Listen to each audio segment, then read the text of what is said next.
যেটুকু পাননি সেটুকুর জন্য যতটা অভিমান বা অভিযোগ করেছেন, যেটুকু পেয়েছেন সেটার জন্য কি সমান হারে কৃতজ্ঞ ছিলেন? আপনি বিপদে পড়ার সাথে সাথে আপনাকে সহযোগিতা করার জন্য এগিয়ে আসবে এই চুক্তিতে কেউ পৃথিবীতে চান না, কেউ না। এখন একজন করলো না সহযোগিতা, সেজন্য আপনার কষ্ট হলো। এর আগে আপনি এইটা ভাবুন যে আপনিও কতজনকে সহযোগিতা করতে পারেননি। থাকুক না কিছু অপ্রাপ্তের গল্প, কিছু থেকে যাওয়া দরকার। সব পেয়ে গেলে বৃথা হয়ে যায় জীবন। একটা নির্ঘুম রাত থাকা দরকার, যেখানে কিছু পুরনো স্মৃতি এসে হানা দেবে। কিছু বিষণ্ণ বিকেল থাকা দরকার, যেখানে চায়ের দোয়ার সাথে সাথে মনের বিরহগুলো উজাড় করা যাবে। কিছু স্নিগ্ধ সকালে একাকী শূন্যতা থাকা দরকার, যেখানে মানুষের অভাবে শূন্যতা আপনার ভেতরে হাহাকার করবে। যেটুকু পাননি সেটা নিয়ে অভিযোগ আর অভিমান করে বসে থাকলে যেটা পেয়েছেন সেটা নিয়ে উপভোগ করার সময় পাবেন না।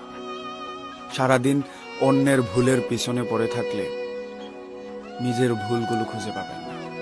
আরেকজনের ভুল খোঁজার আগে, আরেকজনের একটা ভুল ধরার আগে এইটা ভাবা উচিত নিজে, যে আমি কখনো ভুল করেছিলাম কিনা। আরেকটা ছোট্ট লাইন, যেটুকু পাননি সেটুকু পাওয়ার সময় হয়তো এখনো হয়নি, আর যেটুকু পেয়েছেন সেটাকে আপনি দেখতে চাচ্ছেন না। বিশ্বাস করেন, আপনি যেটা পেয়েছেন, আপনি যে জায়গাটায় আছেন, এই জায়গাটা এটুকু জিনিসের জন্য অনেকে সারাদিন আফসোস করে। যেটা আছে সেটা নিয়ে কিপ ইউর স্মাইল। দেখো ভাই, তুমি হয়তো কাউকে ভালোবেসে তার গভীরে পৌঁছার চেষ্টা করেছো, তার ভিতরে একটা জায়গা করে নেওয়ার চেষ্টা করেছো। মানে হচ্ছে তুমি তাকে ভালোবেসে তাকে ছুঁয়ে দেওয়ার প্রচেষ্টায় সারাক্ষণ বিভোর ছিলে। সেম ভাবে সেই মানুষটাও তোমার সাথে এরকম আচরণটা করবে, এটা ভুল। তুমি কারো দুঃখ ছুঁয়ে দেওয়ার প্রচেষ্টা করেছো, তার মানে এই না তোমার খারাপ সময়ে কোনো একজন এসে তোমার ঘাড়ে হাত রেখে তোমাকে চিন্তা করো, পাশে আছে। পুরো পৃথিবীটা এখন গিভ এন্ড টেক, তুমি দিবা তো তোমাকে দেবে, এটা ভাবলে ভুল। একজন মানুষ তোমার কাছে স্বার্থ হাসিলের জন্য আসবে, তার স্বার্থটা উদ্ধার হয়ে গেলে তোমাকে চিনবে না, এটাই স্বাভাবিক। তবে হ্যাঁ, এর ভেতর দিয়েও কিছু মানুষ থেকে যায় যারা কথা দিয়ে কথা রাখতে চায়। দেখো ভাই, তুমি হয়তো কথা দিয়েছো বা প্রতিজ্ঞা করেছো কারো হাত ধরে তাকে ছেড়ে দিবে না, তাকে তুমি কষ্ট দেবে না, সারা জীবন তার সাথে থেকে যাবে। তার মানে এই না যে কোনো মানুষ তোমার সাথে এরকম চুক্তি স্বাক্ষর করে রেখেছে, মাঝ রাস্তায় তোমার হাত ছেড়ে দেবে না, তোমাকে নতুন করে কষ্ট দেবে না, বিষণ্ণতার বিকেলে তোমাকে ছেড়ে যাবে না। দেখো, জীবনে এটা হওয়াই উচিত না যে কারো সামনে তুমি হাত পেতে বসে গেলে, যে আমাকে ভালোবাসা দাও, প্রেম দাও, সম্মান দাও, এটা ওইটা সব দাও। জীবনে হওয়াটা উচিত এমন যে কে ব্লক করলো, কে কল রিসিভ করলো না, কে মেসেজের রিপ্লাই করলো না, কিচ্ছু ফারাক পড়ে না। কে তোমাকে ভালোবাসলো, দিন শেষে কে তোমাকে ঘৃণা করলো, কে তোমার দিকে আর চোখে তাকালো, কে তোমার জন্য অপেক্ষা করে রয়ে গেল, এগুলোতে একটুও ফারাক ফালানো উচিত না। কারণ এগুলা হয় কি এক্সপেকটেশন, যে আমাকে একটু ভালোবাসো, তার কাছে তুমি সস্তা হয়ে গেলে। চলো দুইজন হাত ধরে একসাথে বাঁচি, সে তোমার হাতটা ছেড়ে দিতে সাহস পাবে। একটা মেসেজের জন্য ঘন্টার পর ঘন্টা ওয়েট করলে সে তোমাকে সস্তা আসলেই মনে করবে।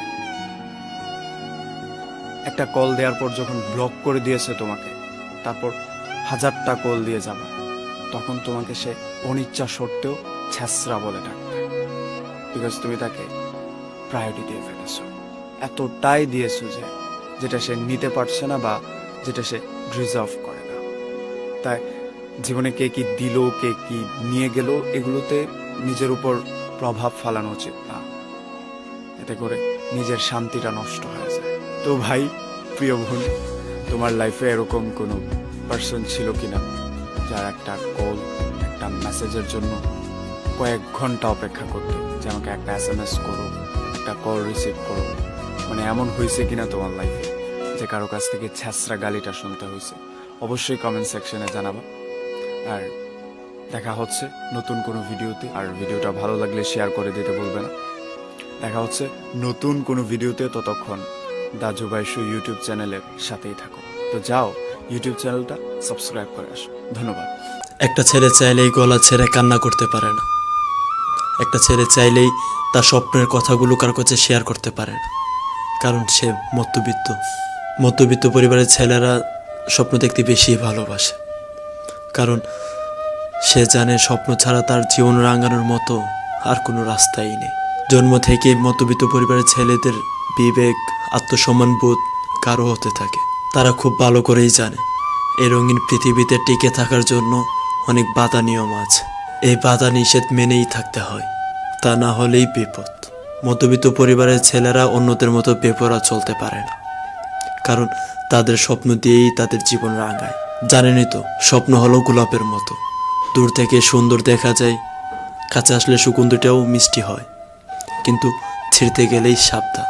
যে কোনো সময় হাতেও গোলাপের রঙে রঙিন হয়ে যেতে পারে, তাই সাবধানে ছিঁড়তে হয়, তা না হলে হাতে কাদা বিঁধে যেতে পারে। স্বপ্নও ঠিক তেমনি, খুব সাবধানে স্বপ্নগুলো পূরণ করতে হয়, তা না হলে হলুদ রঙে আগুনে ফুলকির মতো পুড়ে ছাই করে দেবে। মধ্যবিত্ত পরিবারের ছেলেদের চাওয়াটা খুব বড় ধরনের হয়ে থাকে, কিন্তু পাওয়াটা খুব স্বল্প। মধ্যবিত্ত পরিবারের সন্তান মানেই সে একজন বড় মাপের অভিনেতা। সে হাজার কষ্টের মধ্যে থাকলেও ভালো থাকার অভিনয়টা ভালো জানে। মধ্যবিত্ত পরিবারের ছেলেরা বেশি মিথ্যা কথা বলতে পারে। তারা এমনভাবে সাজিয়ে গুছিয়ে বলবে, কেউ ধরতেই পারবে না সে মিথ্যা কথা বলছে। সমাজের সাথে থাকতে থাকতে তাদের পরিস্থিতি এমন হয়ে গিয়েছে, তারা না চাইলেও মিথ্যা বলে তাদের ভালো থাকতে হয়। মধ্যবিত্ত ছেলেদের চাওয়া বলতে কিচ্ছুই নেই, যাই দেখে সব সাধ্যের বাহিরে, চাইলেও নিজের করে নিতে পারে না, কারণ একটাই মধ্যবিত্ত।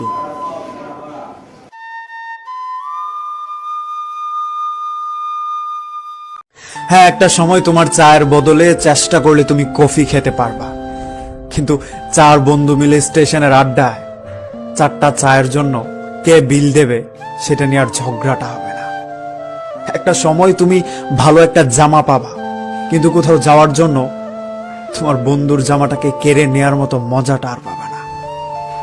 একটা সময় তুমি চাইলেই ভালো একটা খাবার খেতে পারবা, মেসে সে আলুর ভর্তা আর ডালটাকে তুমি অবশ্যই মিস করবা।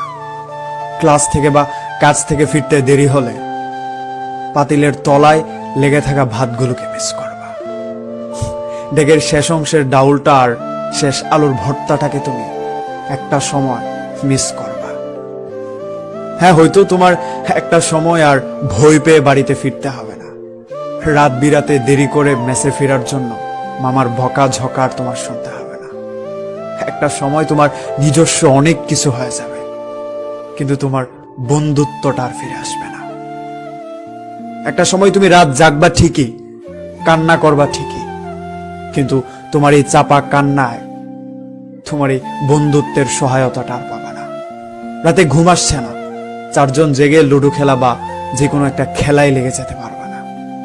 একটা সময় তোমার ভালো একটা অবস্থান ঠিকই আসবে, কিন্তু তোমার বন্ধুত্বটা ফিরে আসবে না। তোমার প্রচুর টাকা একটা সময় হয়ে যাবে, কিন্তু 500 টাকা করে ঘুরতে যাওয়ার জন্য 4 দিন ধরে আর প্ল্যানিং হবে না।